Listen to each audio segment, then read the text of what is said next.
Ty, Już nie jeździsz pociągami? wszystko się skończyło na tej jednej stacji.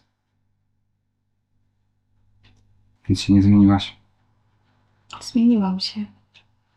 Możesz mi powiedzieć, dlaczego wtedy Powiedzmy, że stchórzyłam. tak jak ja dzisiaj. Słucham? Nie chciałam się wtedy wiązać. I teraz? Masz kogoś? Muszę wracać do pracy. Dasz mi swoje numer. 9, 9, 7.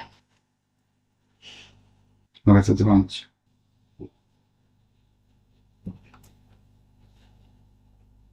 Nie. To zadzwonię.